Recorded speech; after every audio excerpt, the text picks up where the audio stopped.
First of all, with my delay in getting before the media, and then obviously front page news of me being late yesterday to my own press conference, this individual has just had enough of this business after 45 years. And Bill Feig, Bill, where are you? 45 years with the Baton Rouge Advocate. This will be his last press conference. We barely knew you. But congratulations on 45 years. Amazing.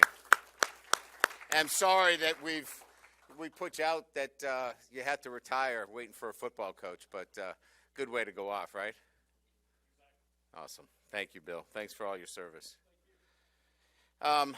Secondly, anything from yesterday that I wanted to cover? A couple things. One, I mentioned some of the analysts, a couple that I didn't get in. Antonio Fenelis is an analyst that is returning with us. Outstanding young coach that will be working with our defensive backs. And I know you probably have a release on this, but I wanted to make sure I gave him his due because really impressed with him when I got a chance to observe him and his work during the bowl game. And then we just hired Pat Hill from Nicholls State to be working as an analyst with the defensive line. So glad to have him on board as well. So just a couple of housekeeping items from yesterday relative to staff. I think the overriding theme yesterday, right, was about experience. Certainly the ability to recruit, and then certainly from my perspective, winners. You know, all part of winning programs, and that theme is going to continue to be heard today. I think you'll also see that a lot of these coaches have great ties to the state of Louisiana, in particular on this side of the ball, and to New Orleans as well, the city. So I want to begin with our offensive coordinator, Mike Denbrock. You know, when we talk about experience, you know, certainly as a coordinator, unprecedented success this year at Cincinnati. You know, an offense that led in many categories, the development of a quarterback in Desmond Ridder, being one of the better quarterbacks, if not the best in the country, and what he did this year. You know, an offense that, you know, really is, from my perspective, one that is physical, which you're going to see are the tenets of the kind of offense that I want to show here at LSU. They've got to be athletic, and we've got to get the ball into playmakers. With Mike does a great job of highlighting the playmakers within the offense. But also, they've got to be disciplined and smart on offense as well. But I think it starts with that basic premise of having an offense that displays its physicality, highlights the playmakers and the athleticism on the offensive side of the ball, and then has a disciplined approach to things, and quite frankly, is a smart offense, and the way things are managed. And Mike does an incredible job of that. He's been with me before and coordinated offenses and defenses. Mike was a heck of a defensive coordinator for a very short period of time. But again, it goes to the ability to coach and teach and communicate and know the game. And Mike knows the game very well and is an outstanding recruiter. And again, I think when we talk about coordinators, it's not about what they know. It's about, you know, getting feedback. It's getting the entire staff part of what we do on a day-to-day basis. And so we're not leading as much as we're helping and enabling and getting the best out of everybody on that staff, and Mike will do a great job there as well. Our associate head coach and also will be coaching with the running backs is on his second tour here, and that is Frank Wilson. Sometimes I'm hesitant even sometimes to bring this up because I think it marginalizes Frank in some respects. A lot of people talk about Frank as a recruiter. He's much more than that. Recruiting is only part of this. And to be on this staff, you have to be more than just a recruiter. Is he a great recruiter? Absolutely. To be a great recruiter, you have to be great with relationships. You have to be organized. You have to be detailed. And you have to be able to follow up and close. And he certainly does that. But, he's somebody that knows the game technically and tactically. He's somebody that you want to be on your staff because he's got great communication skills. He's somebody that is well respected in this community and throughout the country as a man. And I think, what's important to know is he's a head coach. He knows ball on both sides of the ball, understands it, and that's important. So I want to be careful sometimes that we talk about one aspect of a coach, and certainly we all have our own strengths and weaknesses. I know I do, and I try to work on them, and we all do, but he's much more than just somebody that can recruit. That is part of what he's done, and he's done it at a high level, but he brings a great resume of experience as a coach, a teacher, a mentor to the staff. Our passing game coordinator and wide receiver coach, Cortez Hankton. And again, we all know about Frank's connection to New Orleans, where he was born and brought up. Cortez as well from New Orleans. Obviously the pedigree that Cortez brings is outstanding as a player and certainly an NFL player who had to make his own way. He was a free agent that had to earn his stripes. Nothing was handed to him, and that's what really attracted me to Cortez. He's earned it. He started as a volunteer coach. Has worked his way up through the Ivy League coaching. And then, obviously, just this past year, coming off a national championship at Georgia. I think what's even more impressive is the work that he does in the community, the work he does with young student athletes, those that are underprivileged. Certainly, the Cortez Hankton Family Scholarship Fund.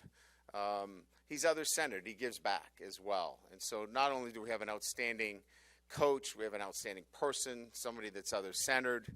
He's got a great understanding of what we're doing in terms of developing our players on a day-to-day basis. He's seen it. He's had to do it himself. So it's just a great identification with our own players. And excited to have somebody with his skill set to, help us with what we're doing offensively as well. So extremely pleased and blessed to have Cortez with us. On the offensive line, Brad Davis returns, and couldn't be more proud to have him with us. And in particular, the work that he did in the interim in taking the LSU football team during that time in preparation for the bowl game. Short-handed, never complained about it, took it on, even though the circumstances were not the best. He looked for a positive in everything that he did on a day-to-day basis, and tried to make the best of it. And that's what you're looking for, is how do coaches handle adversity? It'd be easy to point the finger and it was somebody else's fault. That never was part of what he did on a day-to-day basis. He took on the challenge of that position and looked to make it as positive as he could on a day-to-day basis. And he's going to do the same thing and has done the same thing, and bringing our offensive line to the point where it can compete for championships. And I love that attitude about him. So it starts with his great positive attitude, and then an experienced SEC coach who's seen it, knows what it looks like, and confident that he's going to be able to develop our student athletes here to do that. He's from Baton Rouge, so three coaches right there from the state of Louisiana that are obviously passionate about what we do here at LSU, and certainly will be great contributors in everything that happens here. Joe Sloan, 9 years at Louisiana Tech, was also the recruiting coordinator, so has a great understanding of the state. Also, from an offensive perspective, has coached the wide receivers and the quarterbacks. We all know Louisiana Tech's offensive structure and system, quarterback-centered, and Joe's a bright coach that really understands what we're looking for in our quarterbacks and the ability to develop quarterbacks. And that's really what this is about. It's quarterback development. And then, again, as I mentioned, being in the state for as long as Joe has been, he's got great ties, great relationships, and understands the recruiting process throughout the state. So, when you're talking about those five guys in particular, again, as we talked about yesterday, great ties to the state of Louisiana, great experience, a great team in terms of each one of them complementing each other well, and led by an experienced offensive coordinator. Pretty exciting. And we've got a great group of experienced analysts. Trent Miles, who's a former head coach, John McDonnell, who's a veteran offensive line coach, Carter Sheridan, who returns with us, and we know about the many years that he was with the Saints and has been here. Again, another coach from the state in New Orleans. Terry Malone, who, again, spent a number of years with the Saints. He's been an offensive coordinator, has coached tight ends, offensive line, just a great deal of experience. Dean Petzing, who many of you don't know but was with me at Notre Dame, just a bright coach that brings so much to the day-to-day operations that we need at our from a football perspective and preparation at LSU. A couple of other guys that we have mentioned that are really important to us. Our director of advanced scouting is Jim Hoffer. Jim's a former head coach at Cornell, Buffalo. He's been in the SEC. We're excited about his ability to be on our staff and use his experience from that perspective. Lester Erb was at Iowa, just recently at Rutgers. He's been in the NFL.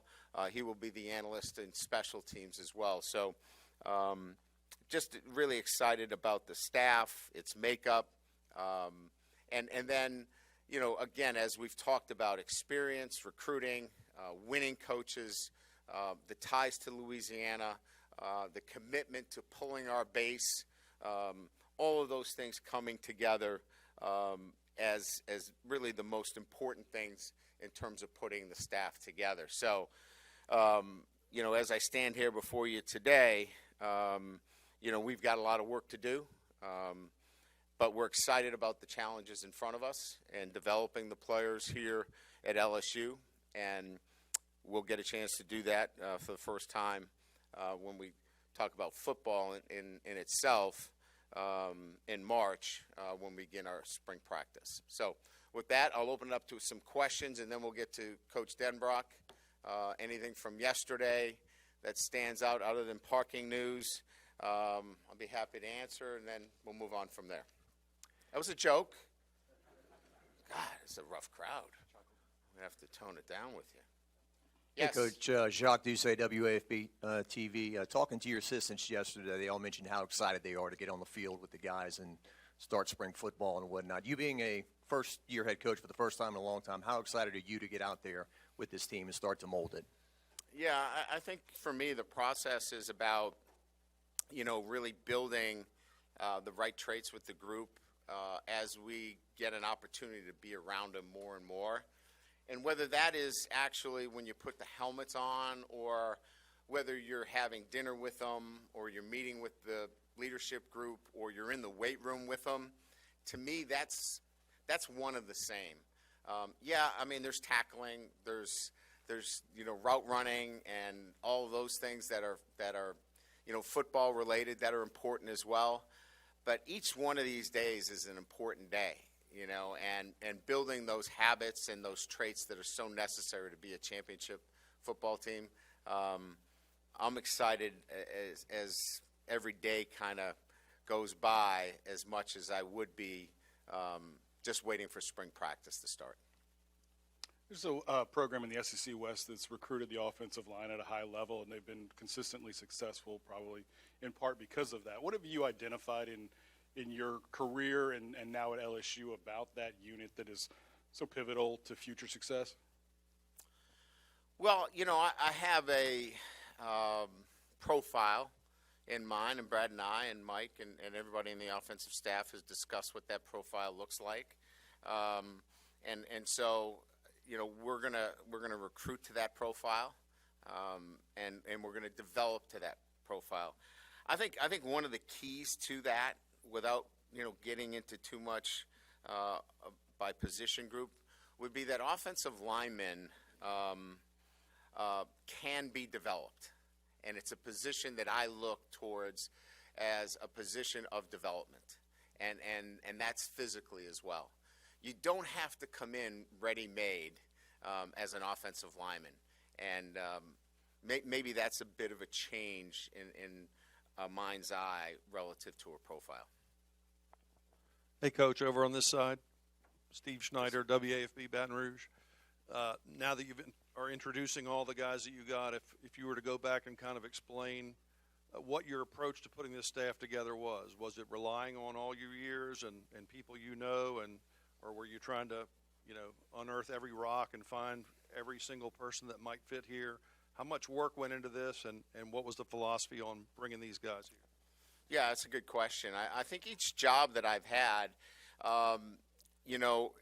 when you put a staff together, there's a different approach to how you assemble it.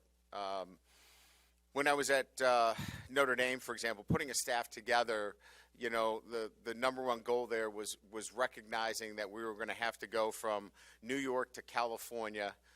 Academics was, obviously a prime mover in that. There were other factors. Here, going into the SEC, this isn't a place for training wheels. You got to come out and you've got to be experienced. You've got to understand what you're getting into. So I needed experience. I also needed to pull our base. And so, when we were looking at putting a staff together, it was important that we had coaches that had experience in this state and had ties, and we could pull our base. And then I think finally I pulled from my own kind of relationships that I've built over 30-plus years. I relied a little bit on some relationships that Scott Woodward has in his network and his administration at LSU. And quite frankly, my agent has a number of assistant coaches that are under his charge and, that he represents that give me that kind of Rolodex, if you will, in those three buckets. Hey, Brian, Brody Miller with The Athletic. You've delegated play calling duties the last few years. Will that continue with Mike? And regardless, just how do you imagine your dynamic between the two? So let's get this clear. I call all the really good plays at the outset.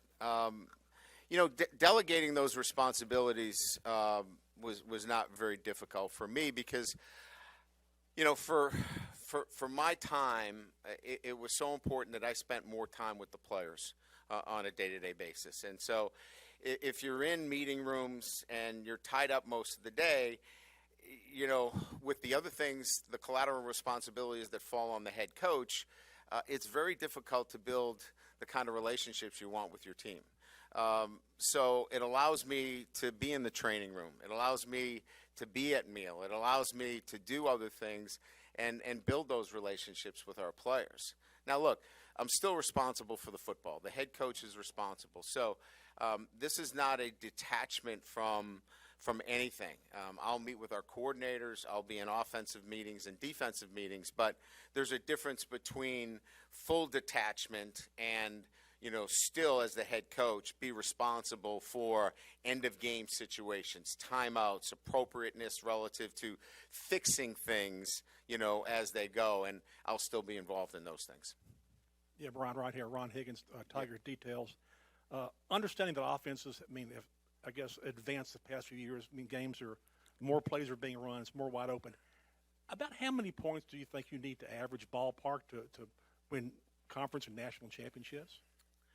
Yeah, it's really a difficult question because it depends what's happening on the other side of the ball, right?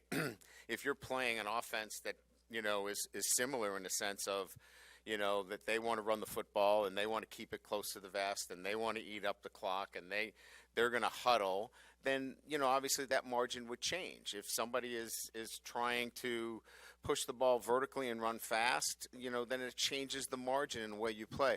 I think to be tactical and understanding the game is so important as we talk about advanced scouting, because then that's what I'll talk to my coordinators about, because at the end of the day is how do we win the game? Many times, people look at, what's your yards per game? What do you throw for? How many points do you score a game? I've always focused myself on one thing and one thing only, and that's winning. And how do you win? So I'm going to manage the game accordingly. If I feel like this is a game that we have to score a ton of points, then my defense is going to understand that too, because they need to be part of that process. If this is a game that we feel like it's going to be because of the opponent, that we're not going to need to score, a ton of points, then we'll all be in that together. And that includes special teams as well in terms of what we do. Analytics plays a role in this now. Are you going for it on fourth down? Are you punting it, to pin an opponent? Bottom line, I know this is a lot to a question, but I think for me personally, it's how you win the game more so than what the stats look like.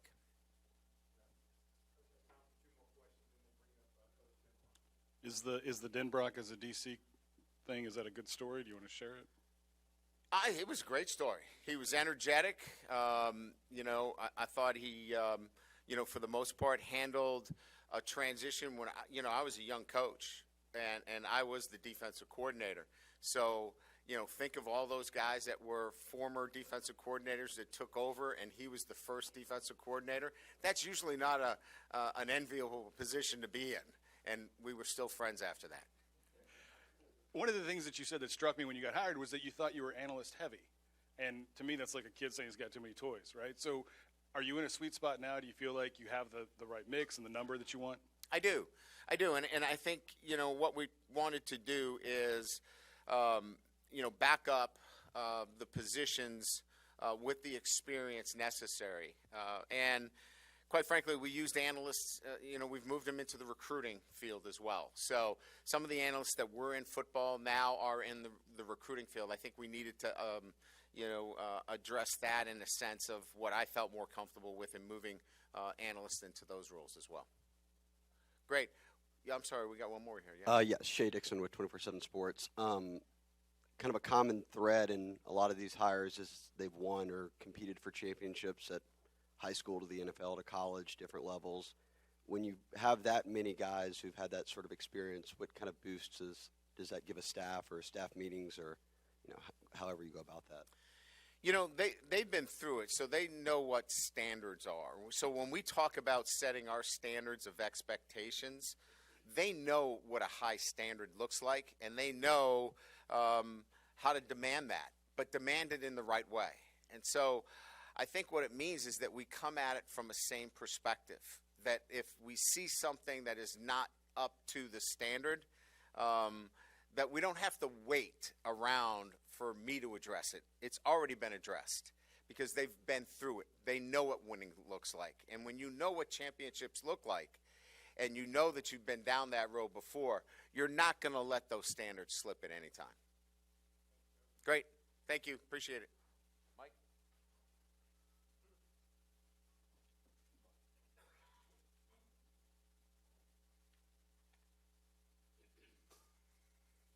First off, thanks to everybody for being here.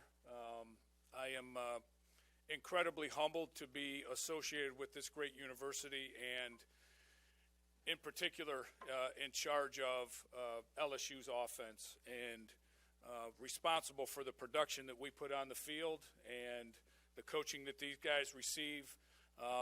It's just something that is a dream job when it comes in my mind, and something that I've worked very hard for over the course of my career. I believe I've prepared for, and am very, very fortunate and grateful to be standing where I'm standing today and have an opportunity to talk to everybody. It's very easy for me to feel comfortable in this role, mainly because of the other men that are in that room with me. And the full-time guys are here today. Obviously, Coach has talked a lot about each one of those guys. Let me just say, from my perspective, none of us had worked together before. We kind of met for the first time after we finished the recruiting campaign and tried to lock down as many difference makers as we possibly could. And walking into the offensive staff room for the first time with these guys was like walking into a room with people that I've known my whole life. And that is so important, I think, not only that our players understand the relationship that we have and how we work together, but what makes that possible is that these guys being great recruiters, great football coaches, that to me is an awesome piece of it. What they are is great men. And when you assemble a staff like that, as Coach Kelly has, you give your players the best opportunity possible to be good at what they do, and not just good at what they do, but great at what they do. So the foundation is being laid, and that continues with our players even as we speak. They're in the weight room grinding. We got them out in the indoor facility running. We've got them on the practice fields running. They're putting some blood, sweat, and tears into it as we stand here and talk to each other. Now, what's been impressive to me about our group of players in particular is they're not afraid to put their heads down and grind. And that's what it's going to take to get us back where we need to be, and really to LSU's rightful place atop the college football world. And that's the goal. And I think Coach Kelly's been very clear at stating that. We understand what the expectations are. We're not afraid of them. We're going to embrace it. We're going to work every day to make sure it becomes a reality for the people that love LSU football. As an offensive staff, we're going to do everything that we can in our powers from sun up to sundown to make sure Saturday nights in Baton Rouge we light this stadium up with the excitement that the LSU fans expect. With that, I will open it up to some questions.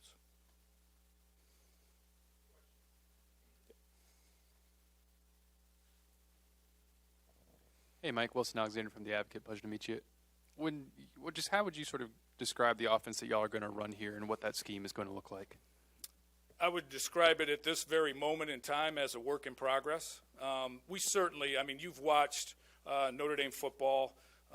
Those of you who have had an opportunity to watch some of the things that we did at Cincinnati, there is a base of what we will be. We're going to be a team that plays physically tough, is going to run the football with effectiveness, is going to have the ability to stretch the field vertically and create explosive plays, whether that's in the run or the pass game. And we're going to have a workable drop-back game where we can make sure that if we get into situations where we've got to throw the football, we throw it effectively and efficiently. The idea of, coming together as a staff and what we're working on even, as we kind of broke our meeting to come over here as an offensive staff and to kind of meet with you, we're in the process of trying to figure out exactly what direction that's going to end up taking. Is it we're a personnel-driven offense at its core, which means it's multiple enough that we can do what we need to do with whichever personnel group we decide to do it with. So I heard, yesterday, them talk a little bit, and you guys talked a little bit defensively about being multiple defensively and how important that was. We feel the same way offensively. It's going to be with 10 personnel. It's going to be with 11 personnel. It's going to be with 12 personnel. There were times in the last few years at the place I just left where we played with 14 personnel. So, it's going to be multiple in what we do and what we present to the defense. can't run the same plays out of the same looks every down and have success against the defenses that we're going to play against. So it's going to be, an effort on our part to show the defense as many multiple looks as we possibly can, while not confusing the guys that are doing running the plays and executing the plays at a very high level. But we're just in the beginning stages of that. To say that we're going to run my offense, it would be pretty arrogant on my part, especially considering the talent that's in this room.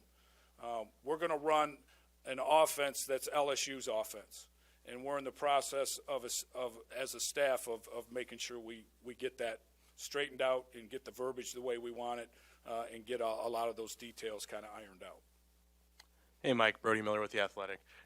You have the experience of going from Notre Dame and then coaching a very good group of 5 team and now back to the SEC West. I'm curious, did that kind of change any perspective for you kind of in how to run an offense?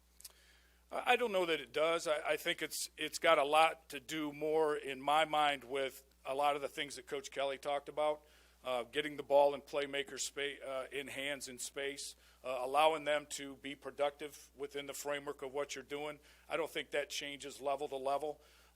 Having an attitude about yourself offensively, where you're going to be able to run the ball even if they know you're going to run it, to the point where you point at the point of attack and say, we're going to run the football right here, and good luck to you. Those things, I think, carry over to any level of football. And so that's the makeup of who we want to be and who we want to become. Hey, Mike. Scott Rapollet with The Advocate. How much have you been able to drill down so far on your quarterback room, your situation? You have obviously very talented freshmen coming in and 2 guys with experience, but with not a whole lot of it.